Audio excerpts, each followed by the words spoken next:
pastor Wilson Roberto, e que vem de uma família totalmente destruída pelo inimigo. Eu costumo dizer que quando o diabo queria tirar férias, se é que ele tira férias, não é? Ele ia lá para minha casa. Desde muito cedo a gente aprendeu a beber, né? Morávamos inclusive ao lado de um bar, né? Onde hoje é uma igreja. Oh, aleluia. Inclusive, a gente vai falando, vai lembrando das coisas, né? Hoje é uma igreja, o Brasil para Cristo. Me convidaram para pregar nesta igreja, depois de muitos anos, não é? E quando eu cheguei lá, eu falei assim, olha, a maior parte dos membros daquela igreja conheceram minha família, viram que ali foi o palco da destruição da minha casa, da minha família, da vida conjugal dos meus pais, da nossa vida familiar, né? E agora eu retorno ali como testemunho vivo, né? Para pregar o evangelho.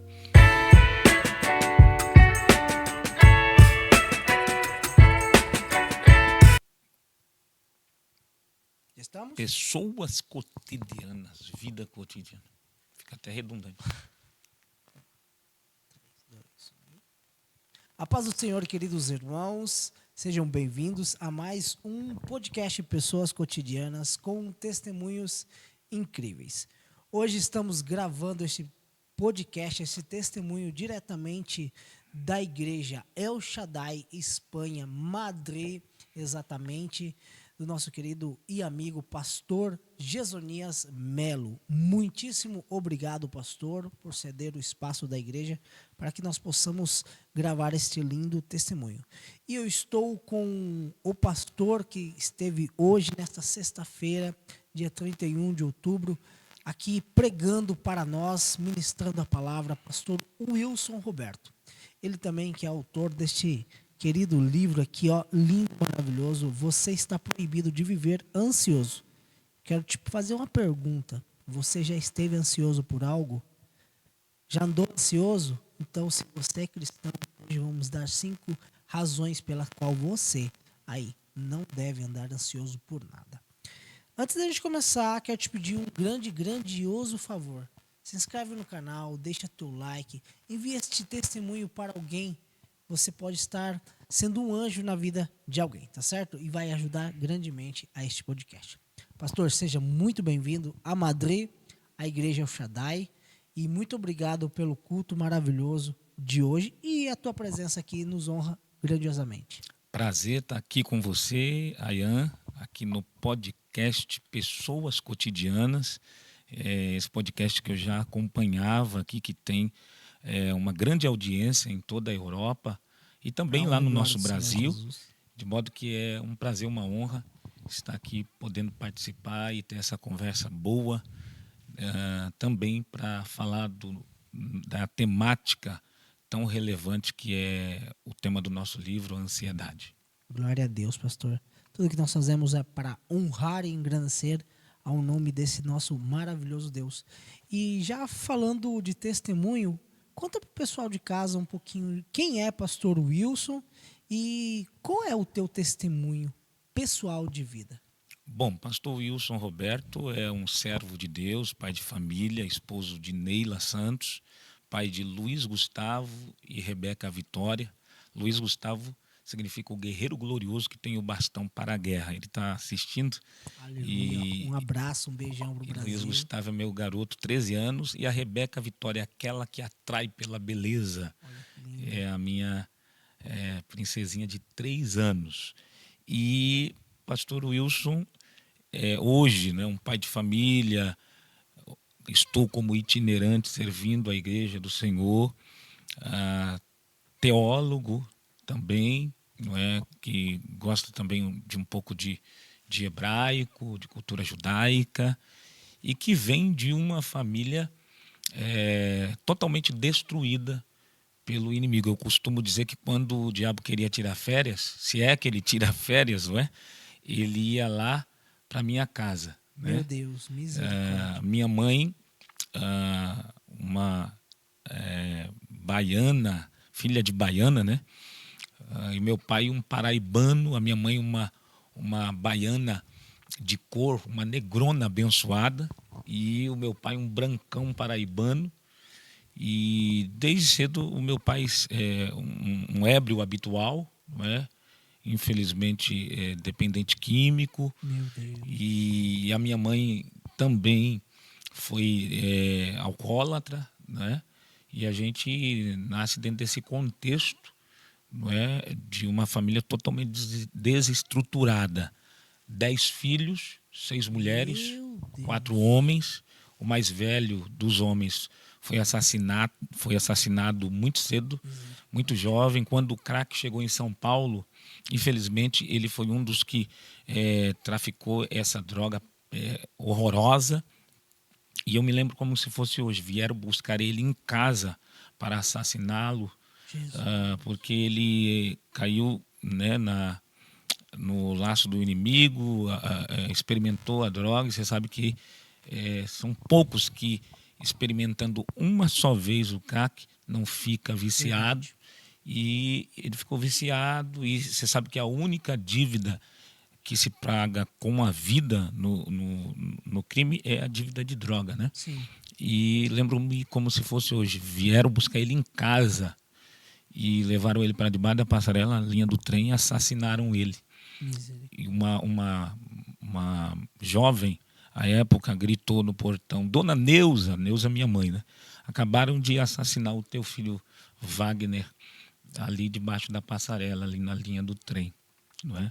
E só para resumir o bolero, porque o testemunho é muito grande, a minha avó paterna, eu me lembro que ela apontou o dedo para mim e disse: e esse aí está indo para o mesmo caminho, pau que nasce torto, morre torto.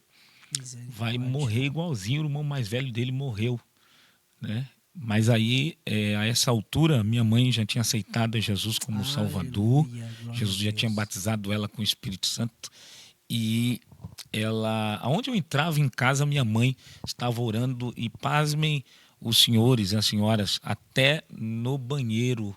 Às vezes, quando eu ia entrar no banheiro, a minha mãe estava de joelho orando e dizendo: Jesus, salva o meu filho Wilson Roberto dos Santos, Senhor. Faça dele um pregador da tua palavra. E no banheiro, porque ela orava no banheiro, porque às vezes era o único lugar que ela tinha paz e tranquilidade para orar, né? Os filhos crescendo de forma totalmente desregrada, 10 filhos mergulhados no crack, na cocaína, na prostituição, no alcoolismo. Desde muito cedo a gente aprendeu a beber, né? Morávamos, inclusive, ao lado de um bar, né? Onde hoje é uma igreja. Oh, aleluia. Inclusive, a gente vai falando, vai lembrando das coisas, né? Hoje é uma igreja, o Brasil para Cristo. Me convidaram para pregar nesta igreja, aleluia, depois de muitos anos, não é? E quando eu cheguei lá, eu falei assim: olha, a maior parte dos membros daquela igreja conheceram minha família, viram, porque ali foi o palco da destruição da minha casa, da minha família, da vida conjugal dos meus pais, da nossa vida familiar, né? E agora eu retorno ali como testemunho vivo, não é? Para pregar o evangelho. Que lindo. Então, o pastor Wilson é alguém que vem de uma família humilde, dentro de uma periferia, que o diabo manobrou muito para destruir, não é? Mas graças a Deus, depois de muitos anos orando por mim, a minha mãe orando por mim, Jesus, ele ouviu as orações, porque Deus, se tem alguma irmã, alguma mãe orando aí pelos seus filhos, eu já vou aproveitar aqui o ensejo para dizer: continue orando, porque Deus não resiste à oração de uma mãe. Verdade. Tem algo tremendo que mexe com Deus quando uma mãe ora, não é? E Deus ouviu a oração da minha mãe, me salvou, fez de mim um pregador do evangelho.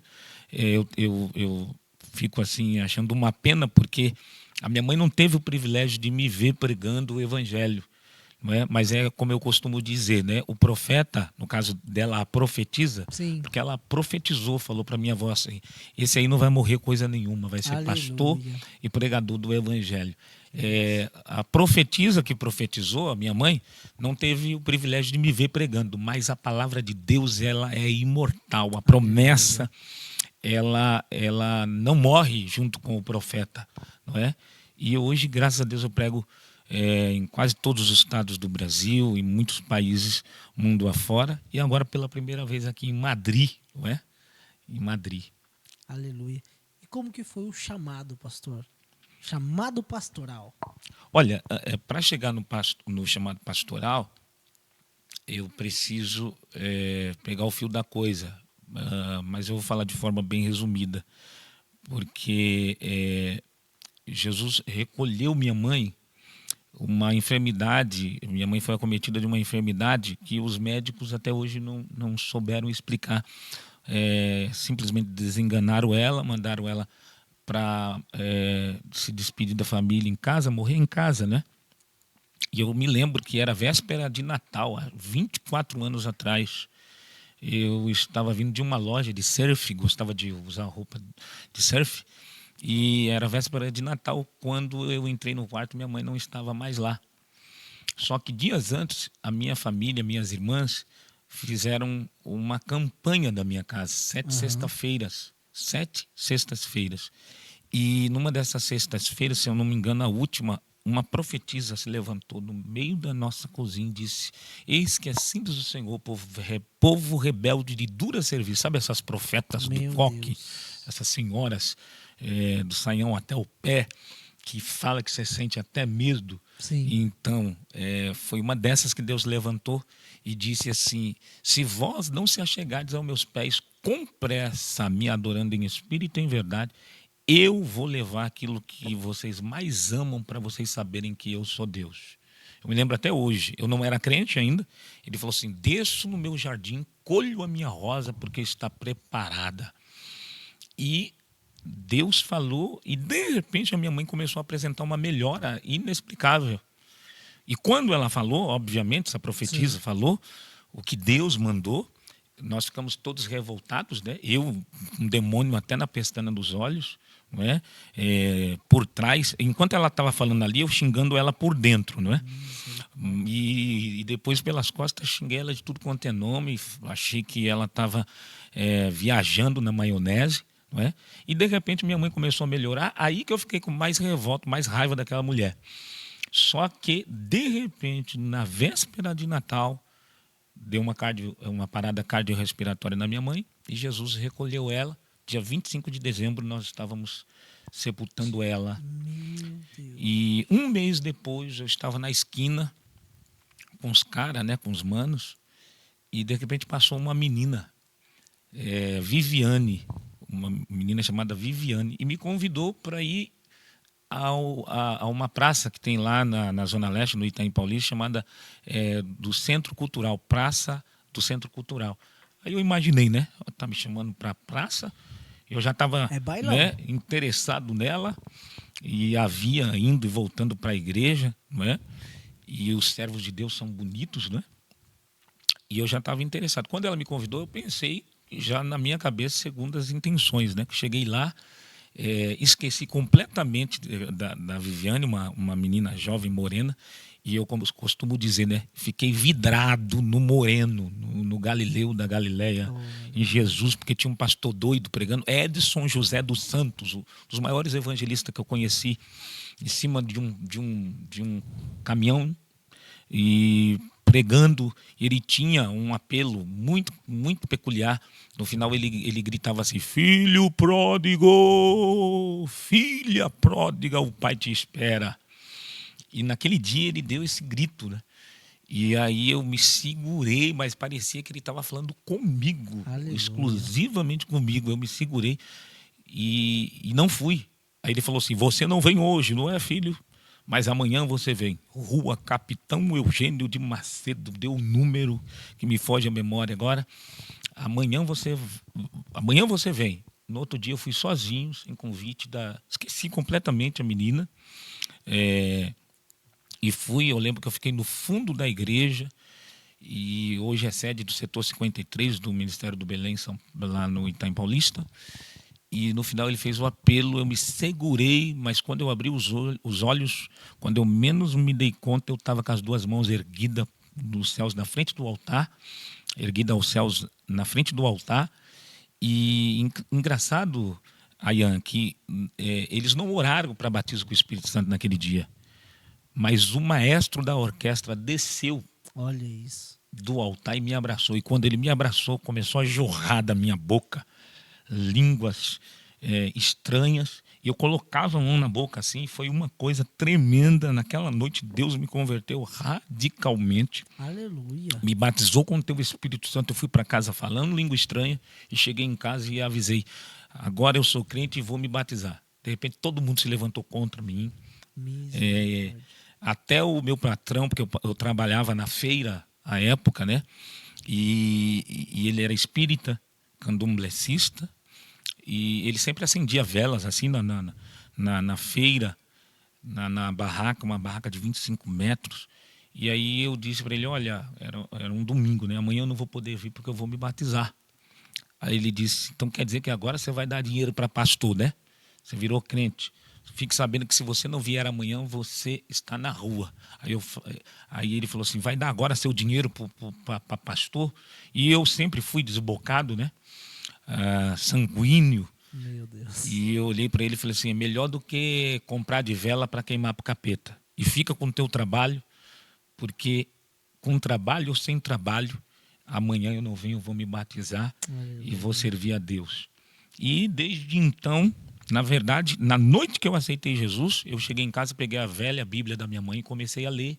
Não sei porquê, hoje eu até oriento, não estou falando que é uma regra, mas até oriento as pessoas a lerem, quando for ler a Bíblia, começar por Mateus, porque inexplicavelmente eu comecei por Mateus e virei a noite lendo, fui lendo.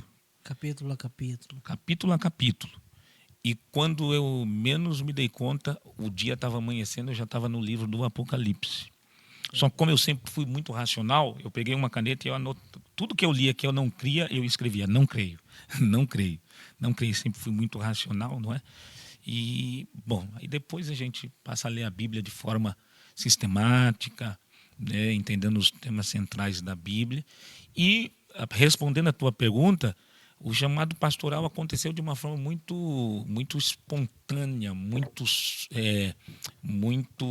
como que eu posso dizer, precoce, muito súbita. Desde que eu me conheço por cristão, servo de Deus, eu passo a ser convidado a pregar.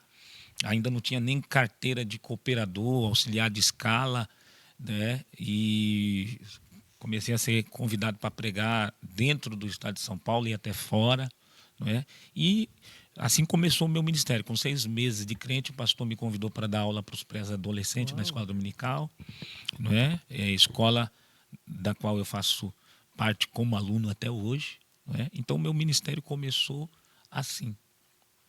E agora, pastor itinerante. Pastor itinerante. Nesses últimos 5 anos da minha vida, após pastorear a igreja, auxiliar, ser co-pastor, né, servir a igreja local.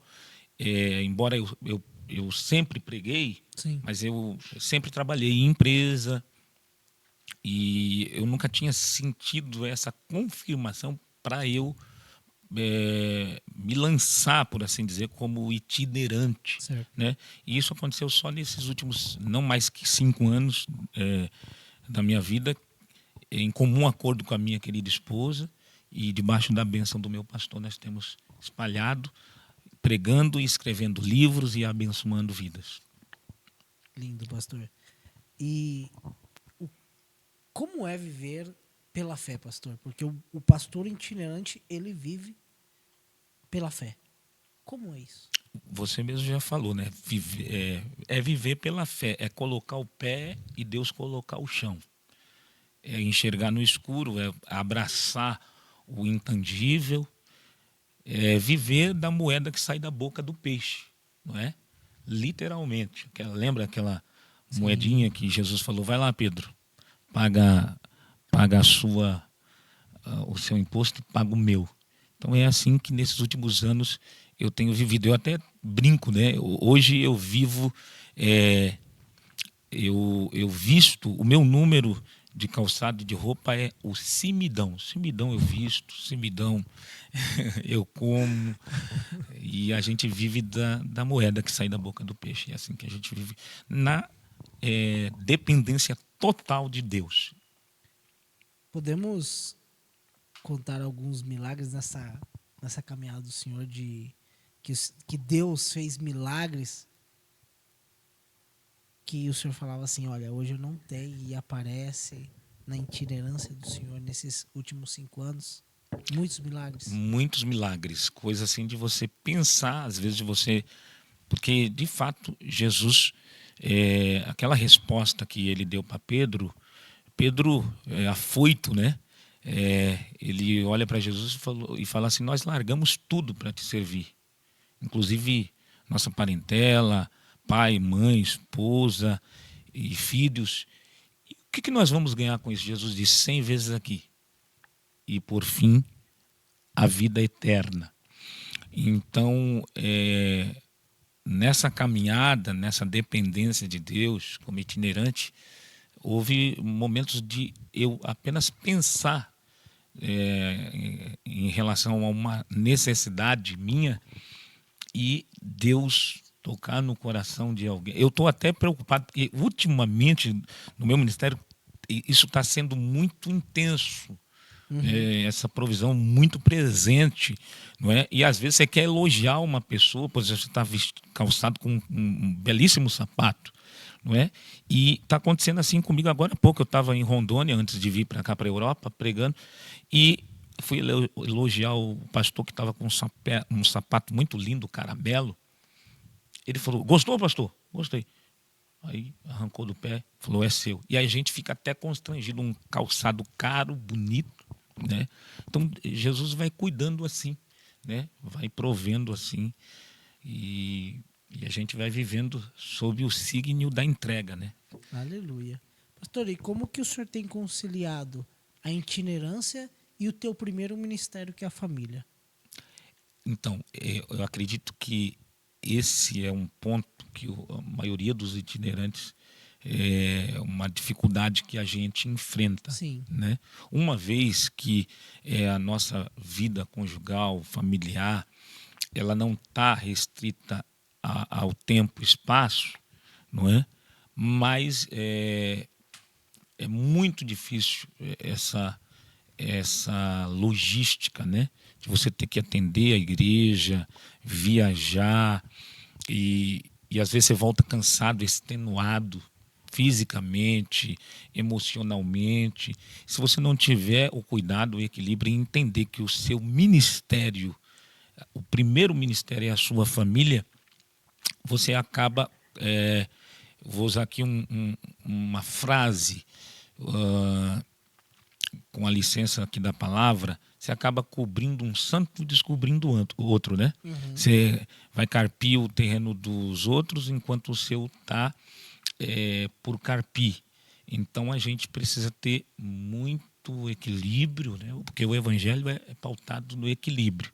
E o que nós mais vemos hoje é gente que quer cuidar do outro, e isso é louvável, cuidar da vida dos outros, prega para os outros, mas a família é um desastre, né? São pessoas bem-sucedidas fora, o ministério bem-sucedido e a família, a vida conjugal, familiar destruída. E graças a Deus, eu falo assim com toda alegria, que eu tenho uma esposa que também é pregadora, Amém. Glória a professora, Deus. e que me apoia, e algumas vezes, porque diz que o maior sinal de que você foi chamado é o desejo de parar.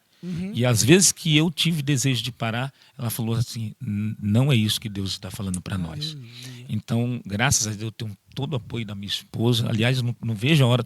Quando eu volto para casa, ela já sabe, faz aquela costela gaúcha na panela de pressão, não é? Então, eu tenho o privilégio de ter uma esposa que me apoia em tudo. E Glória a que Deus. além de tudo, é a patrocinadora número 1 do meu ministério. Que benção, pastor.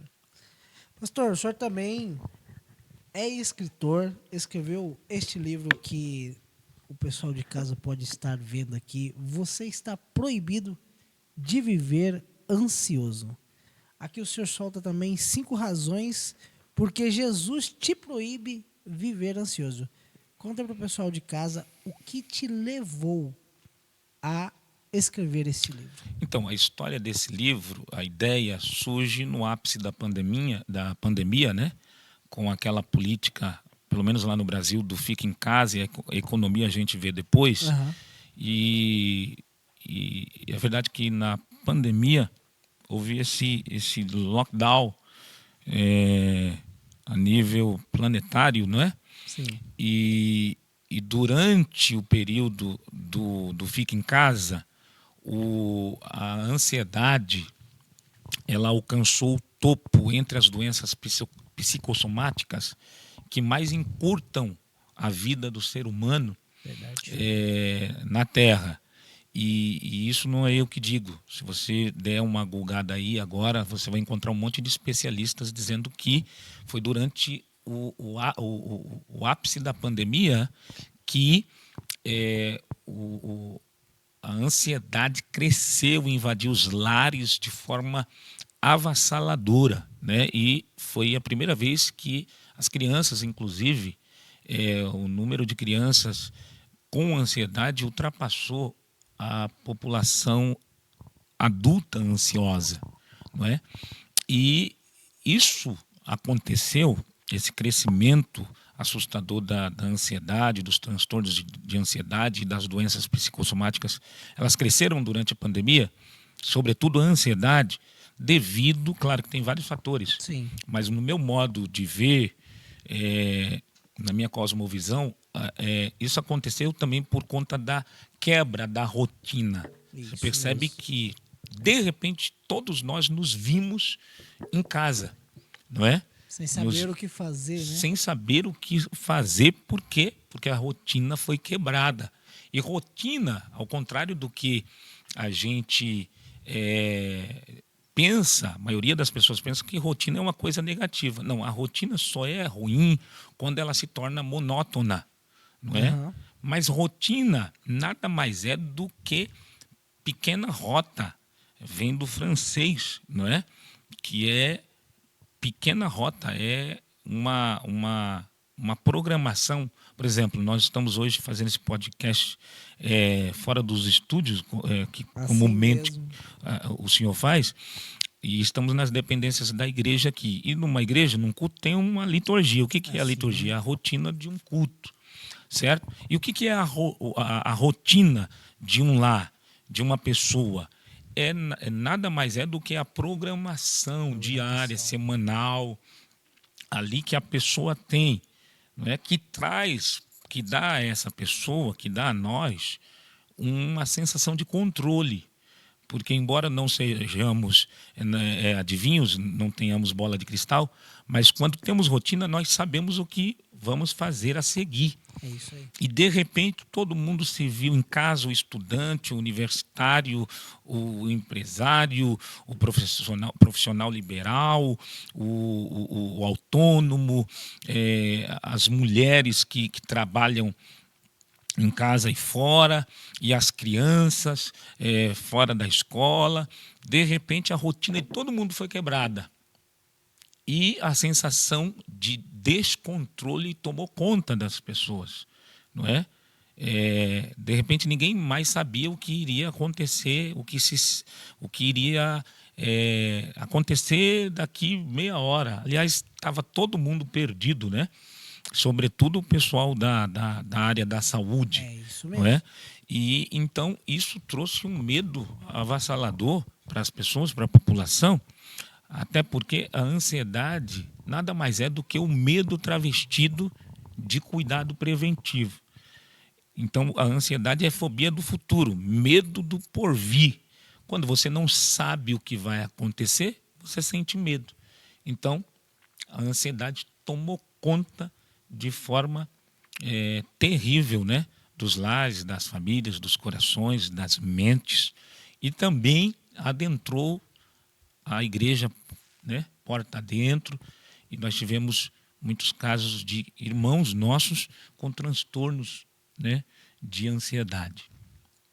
É até uma pergunta óbvia, né? O que o povo com que o povo sofreu mais? Com a ansiedade ou com o Covid? Talvez a ansiedade matou mais que o próprio Covid, por não saber, como o senhor diz, o que fazer, o que será do amanhã e Sim, etc. não tenha O que dúvida. será dos nossos familiares, o que comeremos, na verdade?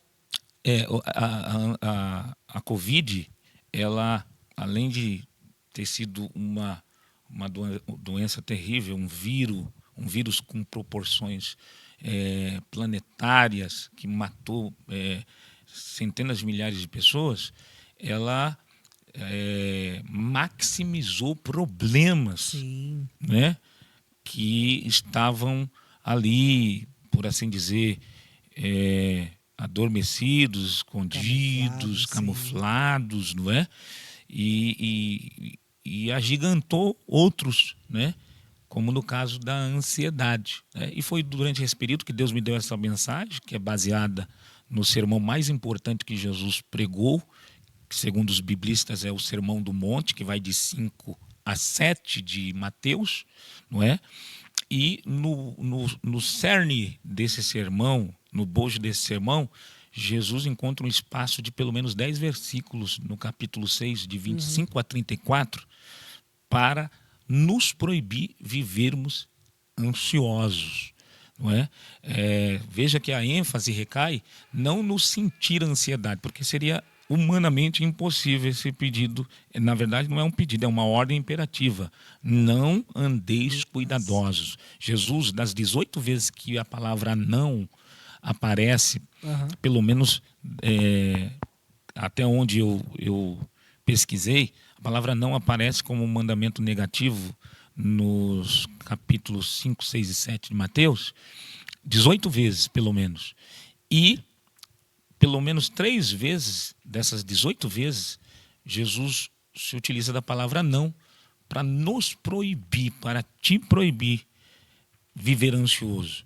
Tá? Quem está te proibindo viver ansioso, preocupado, preocupada, com medo, angustiado, não sou eu o autor deste livro, você está proibido de viver ansioso, e não é nenhum profissional da saúde mental. Quem está te proibindo viver ansioso é o psicólogo dos psicólogos, Ô, glória. Jesus de Nazaré. Ele está dizendo para você 3 vezes: não, não, não andeis cuidadosos. É importante perceber no texto essa palavra cuidadoso, cuidadosos ali, Aham. ela vem do grego, né?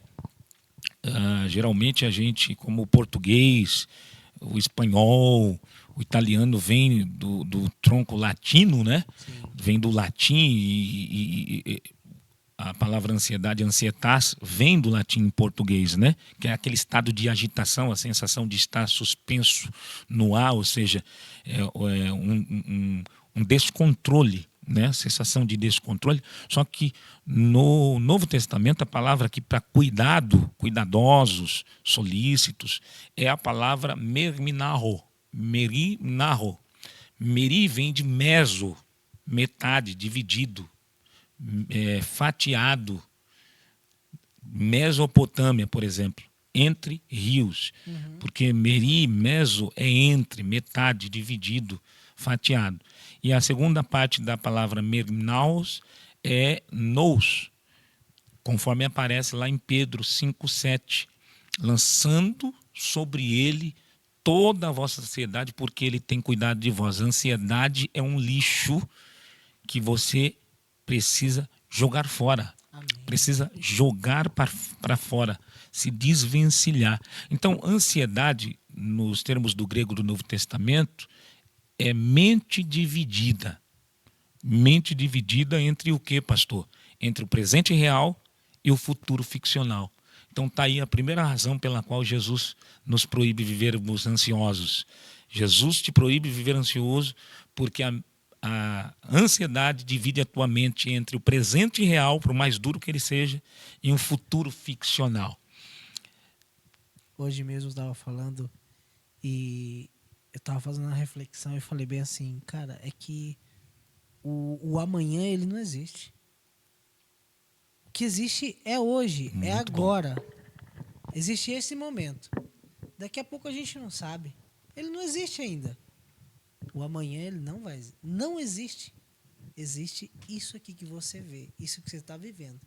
Então, se a gente pensar e focar nesse momento, nós não andaremos ansiosos. Pastor, conta para nós quais são as 5 razões porque Jesus proíbe a cada um de nós andar ansioso. Uma outra razão, respondendo essa sua pergunta muito pertinente, e já pegando carona, concordo plenamente. O amanhã ele não existe, é um conceito de tempo, e a gente lida com o amanhã por 3 viés: o viés da fé, o viés do planejamento e, infelizmente, pelo viés da ansiedade. Essas 3 coisas dialogam com o futuro, mas a fé ela não trabalha com o futuro ficcional, assim como a ansiedade. O planejamento lida com o futuro, mas de uma forma salutar e até permitida por Deus, aconselhada tanto no Antigo Testamento quanto no Novo Testamento por Deus. Planejamento. Você planeja o futuro. E é muito importante isso, salientarmos que o que Jesus proíbe aqui não é o planejamento, porque tem gente que confunde planejamento com ansiedade, não é? Pensa que está planejando, mas na verdade está se entulhando de ansiedade, certo? Então, a Bíblia está repleta, no Novo Testamento mesmo, Jesus falou da importância de planejar, de calcular, por exemplo, para não começar a construção de uma torre e passar vergonha no final por não ter tido condições de terminá-la, não é? Ele fala até do rei que precisa calcular, planejar com quantos soldados vai sair para a guerra para não se tornar vassalo do rei arqui-inimigo em saindo para a guerra com um contingente menor, né? E ser assenhorado pelo outro rei. E no livro de Provérbios, por exemplo, está escrito que do coração do homem são os planos. Ou seja, Deus permite, autoriza e aconselha você planejar, mas nunca em detrimento da vontade dele. Ele diz: do coração do homem são as preparações, mas resposta certa vem da boca do Senhor.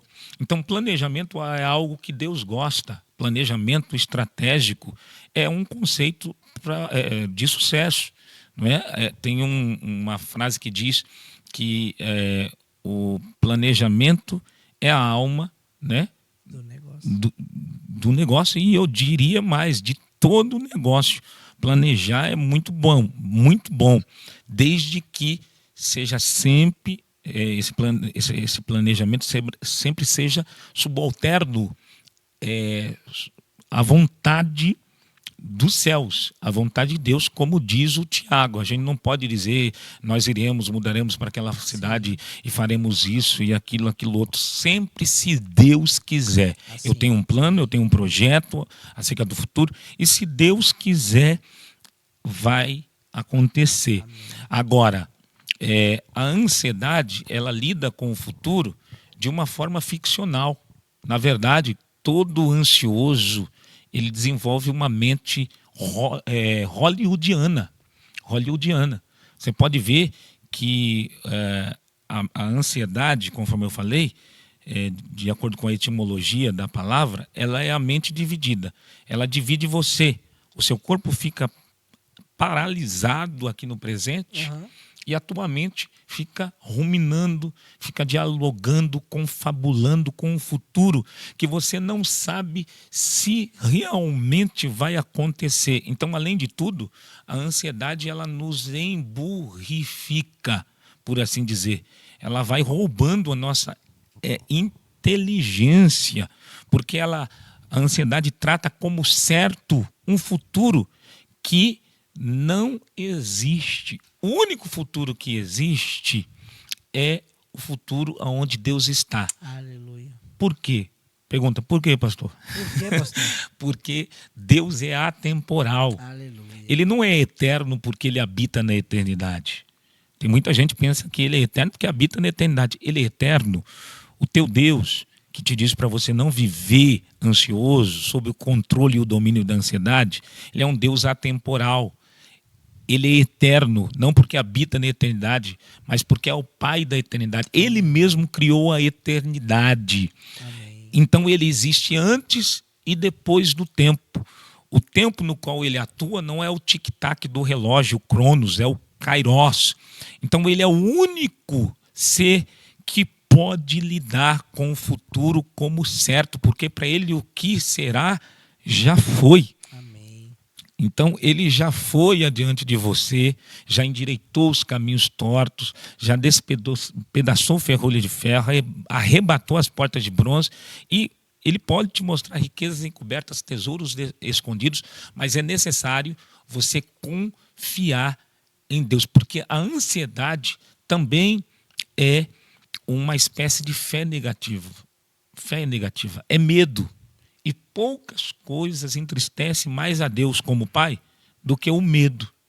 O medo entristece a Deus. Está escrito que sem fé é impossível agradar a Deus, não é isso? O contrário de agradar é o quê? Desagradar. Desagradar, entristecer. Então, se a fé agrada a Deus, a confiança agrada a Deus, o medo desagrada a Deus. Porque você passa uma mensagem no mundo espiritual de que Deus não é essencialmente amor, zelo e cuidado preventivo. Vou dar um conselho. Posso dar um conselho para aqueles que estão nos acompanhando nesse abençoado podcast Pessoas Cotidianas? Pessoa cotidiana, escuta a palavra de Deus, entrega o teu caminho ao Senhor. Esse é meu conselho. Confia nele e ele tudo fará. Aleluia. Quando você se entrega ao medo, à ansiedade, você incorre no erro que Jesus, versículos antes ali do verso 25 do capítulo 6, ele proíbe, ele diz, não podeis servir a dois senhores, ou serve a Deus ou a Mamon. Ansiedade não vem de merminarro? Sim. Mamon, merminarro. Mamon ali não é só o dinheiro, é tudo aquilo que é terreno, passageiro, transitório, que o ferrugem consome, a traça corrói, o ladrão rouba. Então, quando você se entrega à ansiedade, Jesus está aqui criticando aqui, é o temor ansioso, é a neurose, é o afã, é o medo do futuro sem saber do que ele nos reserva. Quando você se entrega assim à ansiedade, quando você vive uma vida, uma ansiedade como estilo de vida, na verdade você sai do senhorio de Deus e passa para debaixo do senhorio da ansiedade. Só que o reino da ansiedade é o reino da mentira, o reino da ficção. O reino de Deus, você vê que o remédio de tudo no final é buscai primeiro Mateus 6:33. o reino de Deus. O problema é que no nosso meio hoje, só para ser polêmico, no nosso meio hoje, as pessoas estão procurando o primeiro lugar no reino e não o reino em primeiro lugar. Nós estamos nessa época das frases de efeito, né? Sim. Então eu vou repetir, as pessoas estão buscando o primeiro lugar no reino em vez do reino em primeiro lugar. E o problema de querer o primeiro lugar no reino é que você entra nesse ciclo vicioso de ansiedade, essa vida ofegante. Tem um monte de gente parecendo água viva. Já viu aquela água viva? Sim. Parece que está ansiando pelas coisas materiais, terrena, por posições, por cargos, por marca, por dinheiro. Deixa eu te dizer uma coisa, querido. Você não é só organicidade. Você não é só tripa. Deixa eu baixar um nível aqui. Você não é só esse corpinho bonitinho. Você não é só esse corpo. Se Deus te deu a vida, que é o principal, você acha que ele não iria te dar o acessório, as coisas que são secundárias, terciárias? Deus te deu a vida e ele vai cuidar do teu corpo, da tua alma e do teu espírito. Somente confie em Deus. Completando o que o pastor falou aqui, eu vivi ansioso também, tá? Isso aqui é um testemunho pessoal meu. E sabe aonde eu me refugiei? Em Mateus 6. Porque Mateus 6, eu não posso só tirar o versículo 33 e todas as demais coisas vos serão acrescentadas. Eu tiro ele, mas e prego como eu quiser, e tiro ele de um contexto, certo? Que é o que a gente vê muito por aí. E todas as demais coisas, ou seja, qualquer coisa te será acrescentada. E não é assim. Ele tem um contexto e Deus está falando claramente quais são as coisas que serão acrescentadas na minha vida, certo? Então Deus ele vai cuidar de aspectos base da vida de um cristão. Sim, que é a comida, que é o alimento, né? Então eu sofri muito, um deserto muito duro na minha vida. E esse texto, Mateus 6, por completo, ajudou a minha ansiedade. Ajudou muito grande. Então eu descansei sabendo que Deus tem o controle da minha vida e que nada vai faltar dessas coisas que tanto eu ficava ansioso para obtê-las. Inclusive, Ayana, o verso de número 33, ele é categórico em dizer o seguinte, olha, em vez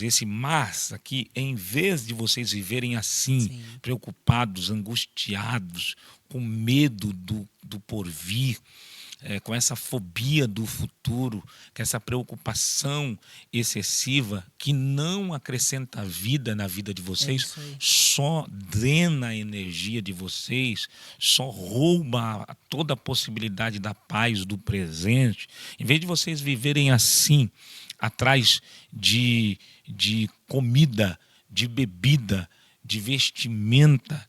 Veja que Jesus está falando da basicalidade para a subsistência no tempo e espaço. Ele diz, em vez de vocês viverem assim, nesse afã, nessa corrida desenfreada pelo sucesso, vocês, em vez disso, busquem o reino de Deus em primeiro lugar e a sua justiça e todas essas coisas. Então a teologia da prosperidade vem e pega esse texto e acrescenta todas as demais coisas. Tudo, se você buscar a Deus, se você buscar o reino de Deus, todas as coisas vão ser acrescentadas. E isso, na verdade, em vez de contribuir para a diminuição dessa patologia chamada ansiedade, só aumenta, porque aí as pessoas aí que é um passe livre para elas correrem mesmo atrás das coisas materiais, não é? E uma outra coisa importante, veja só, um testemunho vivo de cura de ansiedade, não é? E eu tenho visto muita gente testemunhar, principalmente depois de ministrarmos sobre isso, para palestrarmos, pessoas que compraram o livro, leram e entenderam a mensagem de Jesus, não é? Nós precisamos perceber aqui que esse é simplesmente o sermão mais importante de Jesus, e Jesus reserva aqui pelo menos 10 versículos. Jesus falou, poucas vezes Jesus falou de forma tão vasta sobre uma enfermidade quanto aqui. Você já percebeu? E olha que nós estamos falando de 2000 anos atrás. Justamente. Há 2000 anos atrás, Jesus já enxergava a ansiedade como patologia, sendo que a OMS, a Organização Mundial da Saúde, só veio, por assim dizer, recepcionar, elencar ali a ansiedade como patologia propriamente dita, ali por volta de 1948, no final da Segunda Guerra Mundial. Mas Jesus, há 2000 anos, já via a ansiedade como algo pernicioso, perverso. No verso de número 27, ele diz assim: qual de vós, com todo o vosso cuidado, com todos os seus cuidados, a palavra cuidado aqui é merminal, é mente dividida, é ansiedade. Qual de vós, com toda a vossa ansiedade, com todo o vosso medo, pode acrescentar um côvado à sua estatura? Jesus está usando aqui uma dimensão de medida de forma metafórica, um côvado. Um côvado é essa dimensão aqui da ponta do cotovelo até a ponta do dedo médio, 45 centímetros. Mas Jesus está falando aqui de estatura, de tamanho. Não, Jesus está falando aqui de forma metafórica de acrescentar vida ou drenar a vida. O que Jesus está dizendo é o seguinte: com todas essas vossas preocupações, ansiedade é preocupar-se com um futuro incerto. Vocês fazendo isso, pensando que estão preservando, se antecipando, porque a ideia da ansiedade é se antecipar, né? Se antecipar. Só que o problema é que quando você se antecipa, o verso 34 diz que basta cada dia o seu mal. Quando você se antecipa, é como se a ansiedade te colocasse numa nave do tempo, te levasse para o futuro e te trollasse, porque começa com uma sensação de controle, porque você quer controlar, você quer antecipar. É isso aí. Mas já existe planejamento para isso, já existe fé para isso. Você não pode simplesmente se entregar ao senhorio da ansiedade achando que você vai se antecipar aos fatos. Na verdade, você só vai adoecer. Você está se adoecendo. Viver ansioso é tomar veneno em conta-gotas, em gotas homeopáticas, achando que está acrescentando vida, mas você está morrendo aos poucos. Ou você ainda não percebeu essa taquicardia, essas dores constantes na cabeça, essa má digestão, essas queimações, essas azias, essa inflamação na tua pele. Minha irmã, viver sob o senhorio de Jesus e não sob o senhorio da ansiedade, além de tudo, rejuvenesce. Aleluia. Você sabia disso? Você quer longevidade, quer ficar jovem. Nós estamos aqui na Europa, né, onde as mulheres têm mais acesso ainda à tecnologia cosmética, vamos dizer assim, né, até também estética, e não tem problema nenhum você ir lá comprar a última tendência, o último creme, né, porque ninguém, afinal de contas, quer envelhecer, né? E mulher, principalmente, eu concordo com elas. Mas quer uma receita boa para a sua pele ficar lisinha, não ficar flácida? Confia em Deus. Aleluia. Entrega o seu caminho, Marta. Você está ansiosa, fadigada com um monte de coisa. Essas coisas também são importantes, mas são periféricas, são terciárias, não vou nem dizer secundárias. Maria escolheu a melhor parte, e a melhor parte é se jogar nos pés de Jesus. Aleluia, porque aí ele cuida de você. E mesmo que o choro venha e dure uma noite, a preocupação venha querer te visitar, a ansiedade, porque não existe esse ser humano que não sinta medo em algum momento. Mas se você confiar em Deus, a alegria vai bater de manhã na tua porta, você vai sorrir. E é comprovado que quando você sorri, você mexe quase 90% dos músculos faciais. Quando você exercita esses músculos, você rejuvenesce. Além de tudo, confiar em Deus é uma questão de saúde. Ou você não percebeu que está estranho esse negócio, essas idas e vindas ao laboratório, ao médico, e esses sintomas que essas coisas que você sente e que não constam nos exames laboratoriais. Você não parou para pensar que esse ritmo frenético que você está vivendo está te matando? Você não percebeu que essa ansiedade está encurtando a sua existência? Confia em Deus e o mais Ele fará. Fica com essa palavra no teu coração, ela é de Deus para você. Pastor, eu posso ver já aqui mesmo, no podcast, aqui onde nós estamos, pessoas sendo impactadas, porque não vai ficar só nesta gravação, vai se expandir essa palavra vai chegar a corações de muitas mulheres, homens que vão assistir esse podcast, e eu já vejo aqui Deus está falando. Deus está falando, ministrando através desse podcast. E eu louvo a Ele pela tua vida e por ter te dado este lindo e maravilhoso livro. Conta para nós, ao menos um resuminho, por favor, quais são as 5 razões, enumera elas para nós, porque o crente não deve andar ansioso. Eu tenho pelo menos umas 20 razões. Aí Uau. no livro eu coloco 5. Uma delas é porque ela divide a sua mente entre o presente real e o futuro ficcional. E você fica paralisado, não consegue se concentrar em nada. E enquanto isso, a paz do presente é roubada, a fé é drenada, a saúde se exaure e você fica viajando no futuro ficcional e você sofre pelo menos 2 vezes. Jesus te proíbe viver ansioso, porque viver ansioso é sofrer pelo menos 2 vezes.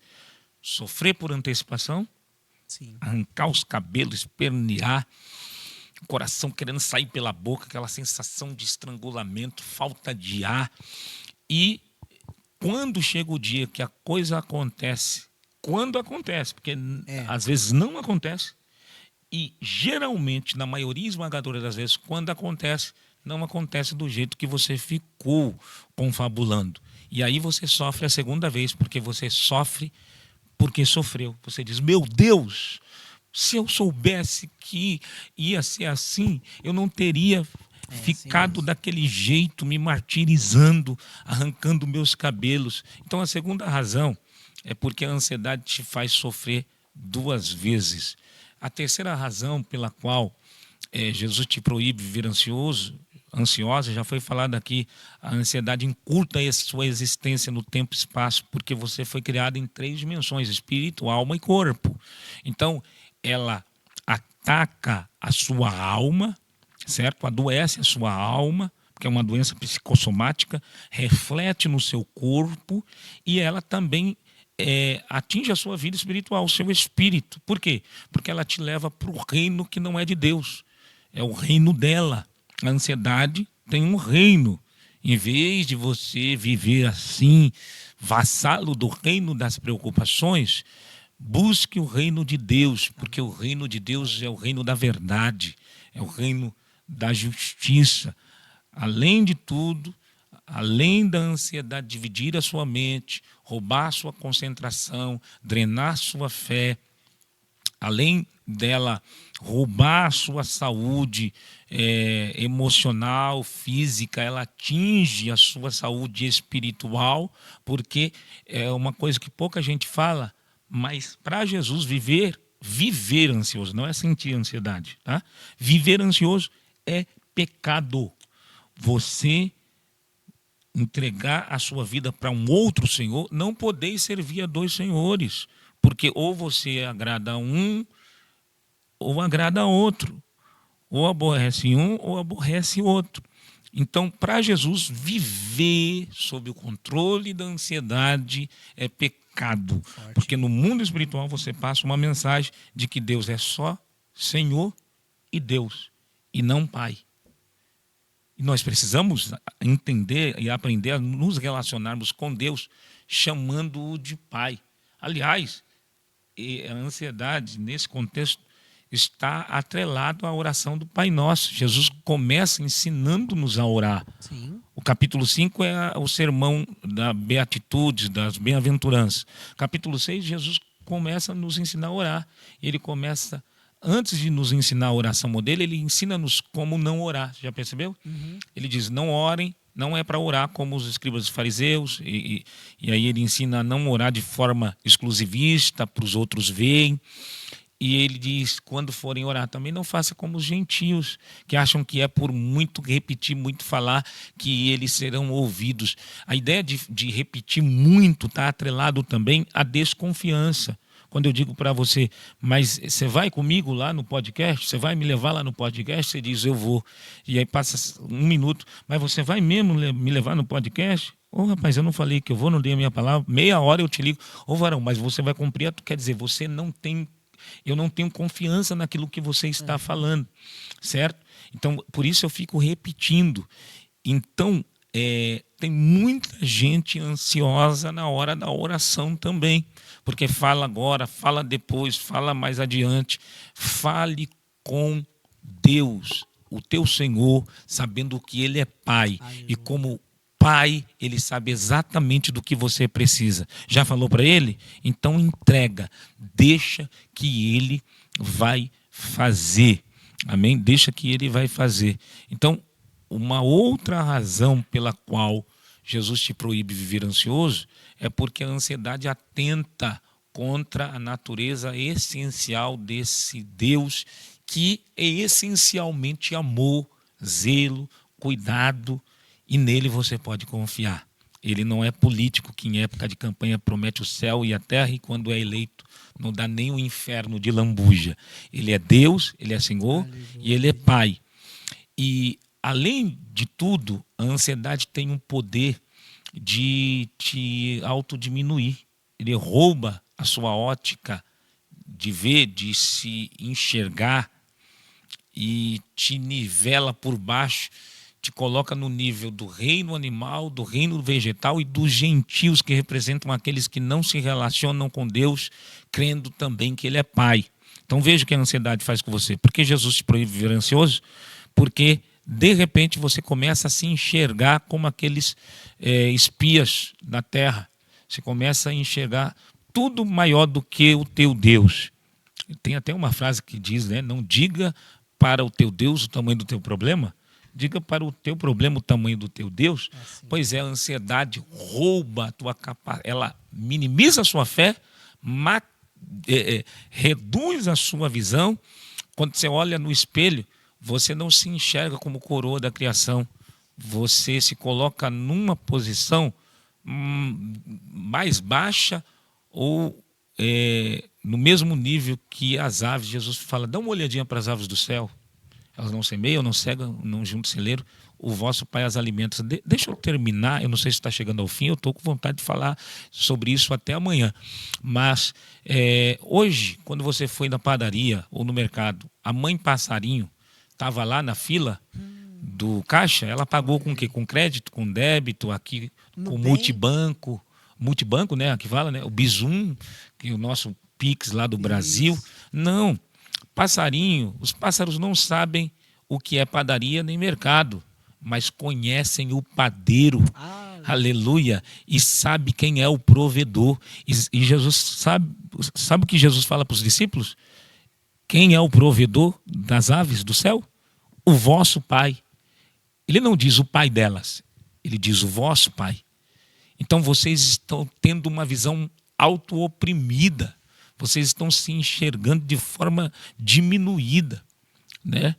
Vocês estão se colocando no mesmo nível dos pássaros. E Deus está dizendo, não, os pássaros, eles batem as asas, a mãe passarinho sai do ninho e quando chega lá embaixo, no chão, já está lá a comida. Ela pega no biquinho, alimenta os seus passarinhos e os passarinhos começam a dar glória a Deus misturado com aleluia e dizer, foi Deus. Aleluia. O teu Pai, é o teu Pai que alimenta os pássaros. E o teu Pai veste os lírios do campo de uma forma tão extraordinária que Salomão se sentiria um maltrapilho perto dos lírios. O próprio Jesus diz isso, que nem Salomão, com toda a sua glória, se vestiu com tamanha pompa. Nem Milano, nem São Paulo Fashion Week, nem a última tendência aqui de Madrid. Ninguém é um estilista melhor do que Deus, o teu Pai. É interessante que ele faz um trocadilho aqui, ó.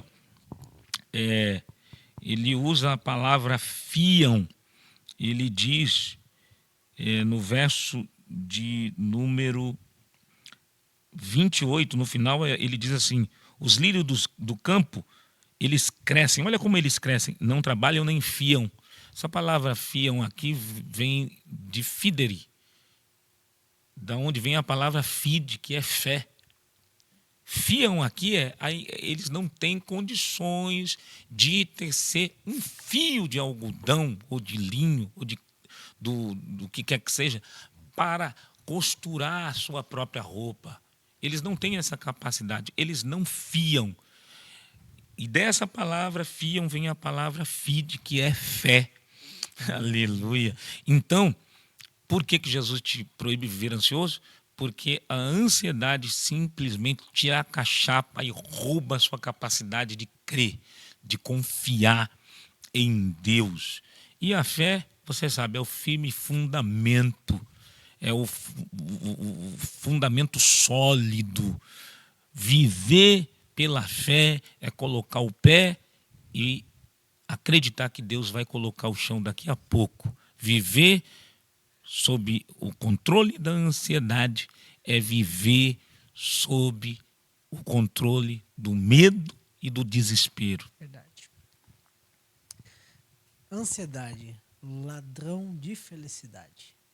Meu Deus, até Rimou, combinou, né? até Ansiedade, rimou. ladrão de felicidade, é verdade. Então, assim, você já viu aqui que nós não devemos andar ansiosos. Só completando, complete a frase então, pastor. Remédio para ansiedade é? Fé. Aleluia. E aí? Você está colocando a tua fé em prática? Porque isso aqui é o importante, né? Tiago 2,17 fala que a fé sem obras ela é morta. Então, eu entrego, confio e acredito. E o senhor falou algo bem interessante, porque a ansiedade ela quer ter o controle, né, daquilo. Então, devemos falar, verbalizar as nossas orações e soltar. Deixa com Deus. Agora é Ele que resolve. Não queira ter o controle do que vai acontecer. Descansa no Senhor. Descansa no Senhor e Ele concederá o que deseja o seu coração. Pastor, temos que ir sim finalizando este podcast, já 1 hora de podcast, infelizmente, o tempo passou muito rápido. Meu Deus, né? que conversa 1 hora, gostosa. poderíamos, acredito que falar aqui horas sobre ansiedade, testemunhos, milagres que o senhor tem vivido, mas infelizmente temos que descansar, temos afazeres no dia de amanhã, certo? Pastor, qual é o versículo que o senhor carrega assim dentro do teu coração? Eu sempre termino fazendo essa pergunta. Qual é o versículo que o senhor mais gosta? Meu Deus, agora você me pegou, porque a Bíblia toda, né? Ela, claro, a gente tem os prediletos, né? Mas são tantos versículos que esse, por exemplo, aqui do verso de número 34 e o 35, o 33 e 34, o 34 mais do que o 33 tem sido assim norteador para minha vida, né? Não vos inquieteis pelo dia de amanhã, porque o dia de amanhã cuidará de si mesmo. Basta cada dia o seu mal. Não vos inquieteis, só essa parte. Não vivam com medo. Não vivam sob o domínio do medo. Não vivem inquietos. Eu tenho vivido assim, ó, numa quietude maravilhosa. Aleluia. Esse é um dos versículos. Agora, um texto completo, que foi o primeiro texto que eu gravei, eu escrevi ele, memorizei, Romanos 8:31. Que diremos, pois, essas coisas? Se Deus é por nós, quem será contra nós? Aquele que nem mesmo ao seu próprio filho poupou, antes o entregou por todos nós, como não nos dará com ele todas as coisas? Quem nos separará do amor de Deus? A tribulação, a angústia, a perseguição, a fome, a nudez, o perigo ou a espada? Como está escrito, por amor a ti somos entregues o dia todo a morte. Fomos reputados como ovelhas para o matadouro. Mas em todas essas coisas somos mais do que vencedores por aquele que nos amou. Aleluia. Pois estou certo, estou convicto, não tenho sombra de dúvida de que nem a vida, nem a morte, nem os anjos, nem os principados, nem as potestades, nem o presente, nem o porvir, ou seja, nem a ansiedade, nem as preocupações, nenhuma outra criatura que vier a ser descoberta, nada nos separará do amor de Deus que está em Cristo Jesus, nosso Senhor. Aleluia. E qual é o maior sonho do pastor Wilson? O meu maior sonho, olha, o meu maior sonho é algo simples. Hoje eu estou empenhado, sonho que eu entendo como projeto, né, Sim. de vida. Eu estou empenhado a cuidar da minha esposa, dos meus filhos e ver os meus filhos, conforme eu coloco aí no início do livro, como flechas, indo mais longe do que eu fui até agora e mais longe do que jamais eu chegarei mais adiante. Meu sonho é ver os meus filhos servindo a Deus, com saúde, sendo cidadãos da terra e do céu, cidadãos de bem, e que eles possam amanhã dizer para mim e para minha esposa, obrigado. Meu sonho é isso. Meu sonho é esse. Meus filhos falarem, obrigado porque vocês formaram um homem, uma mulher, um pai de família, uma esposa exemplar, uma profissional, um profissional de excelência. Esse é o meu sonho. Duas perguntas em conjunto agora eu vou fazer. Qual é a maior vitória do pastor Wilson e qual é, em consequência, a maior derrota? A minha maior vitória é ter o meu nome escrito no livro da vida. Aleluia. Ter recebido dessa água do Espírito Santo. Minha maior vitória é ter sido transportado do reino das trevas para o reino da Glória a Deus. sua maravilhosa luz. A maior derrota numa batalha, né? Porque a guerra não acabou e nós sabemos que quando ela terminar nós já somos mais que vencedores, não é? Maior derrota, você diz, como no meu ministério, na minha vida pessoal. Meu Deus, sabe que eu nunca parei para pensar nisso. Minha maior derrota. Olha, como ganhador de almas, como evangelista, a minha maior derrota é quando eu incorro naquilo que Deus falou para Ezequiel, quando o ímpio morrer sem você ter anunciado. Nós vimos agora lá no Rio de Janeiro, né? Tanta gente morrendo sem Jesus e eu sou cristão e como cristão de maneira alguma eu posso comemorar, nem que seja a morte de pessoas, de bandidos, não é? Então a minha maior derrota, aliás, a maior derrota da igreja é quando ela não chega onde tem que chegar para pregar o evangelho, né? E essa vida é ceifada, Assim é. não é? Porque Deus não tem prazer na morte do ímpio. Então nesse dia todos nós somos um pouco derrotados. É uma frase típica que se diz: bandido bom é bandido morto, certo? Nós já ouvimos essa frase muito.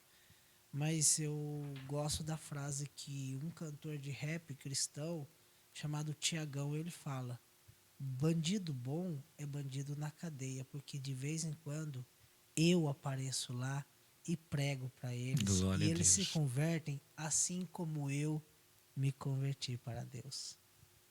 Então, assim, olha que lindo essa mudança de pensamento, né?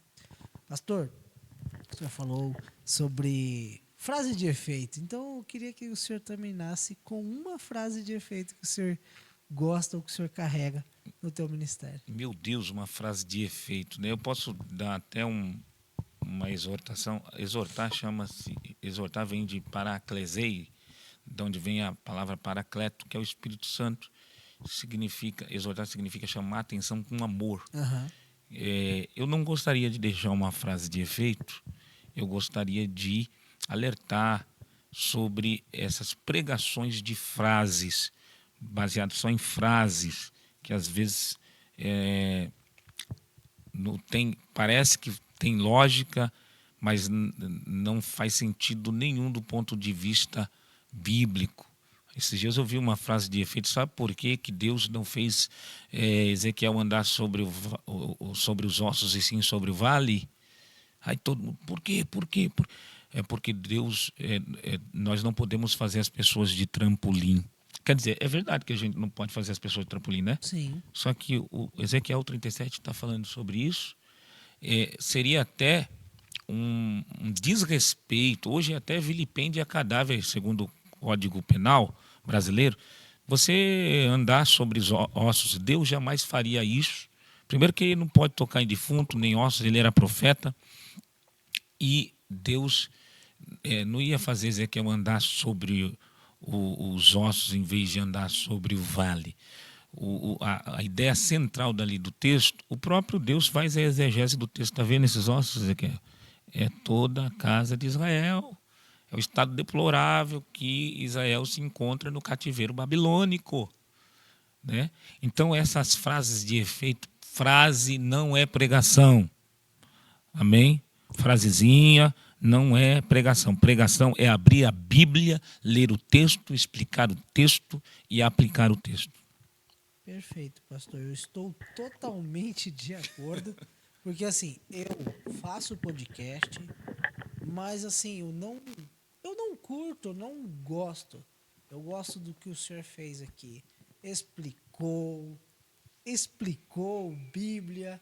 Estamos aqui mais de uma hora falando da Bíblia de uma forma simples, básica, não precisa. Ah, mas por que isso? Sabe, o contra e tal. Não, não precisa disso. A Bíblia é muito clara, é fácil de ler.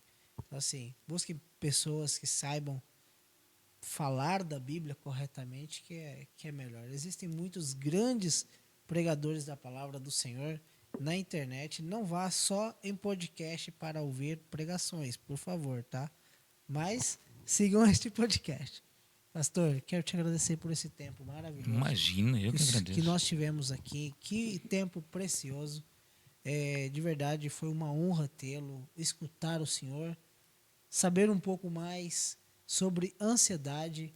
Tenho certeza absoluta que Deus colocou o senhor hoje na cidade de Madrid para a resposta para muitos, não só no dia de hoje que estão presentes aqui, mas para os que vão ouvir este podcast futuramente. Então, meu maior obrigado de coração. Eu que agradeço, foi uma honra, um prazer participar desse podcast, que é um dos maiores da Europa, né? Eu vejo muita gente boa vindo aqui e Deus preparou esse momento especial. Tenho certeza. E eu espero que tenha sido especial também para as pessoas que estão acompanhando, não é? Principalmente aquelas que sofrem desse mal. E se você desejar ter o meu livro em PDF, o PDF é bom que ele é fácil de receber pelo Sim. WhatsApp, pelo e-mail, não é? Talvez você não pode ter acesso ao meu livro físico, mas se você quiser e desejar, tem o contato do pastor, eu posso estar te enviando, né? Você pode adquirir, e eu tenho certeza que vai ser enriquecedor para a sua vida, tá bom? E tenho ouvido muitos testemunhos de pessoas que leram o livro e foram libertas das correntes da ansiedade. Aleluia. Então, fica aqui a minha gratidão e espero voltar mais vezes. Viu? Aleluia, já está mais que convidado, pastor. O contato do pastor está aqui na descrição deste vídeo, tá certo? Mais uma vez, pastor, muito obrigado. Que Deus continue te abençoando. Lembra de Madre a próxima vez que vier. Lembra da El Shaddai. Lembra do podcast Pessoas Cotidianas. Será uma honra tê-lo aqui novamente.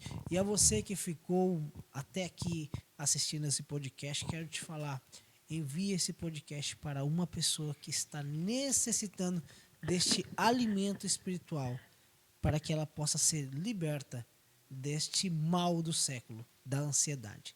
Seja uma bênção na vida de alguém, tá bom? Não saia desse podcast sem antes se inscrever no canal e deixar o teu like. E muito obrigado por nos assistir e até o próximo podcast Pessoas Cotidianas com testemunhos incríveis. Fique com Deus, um ótimo final de semana para você. Tchau!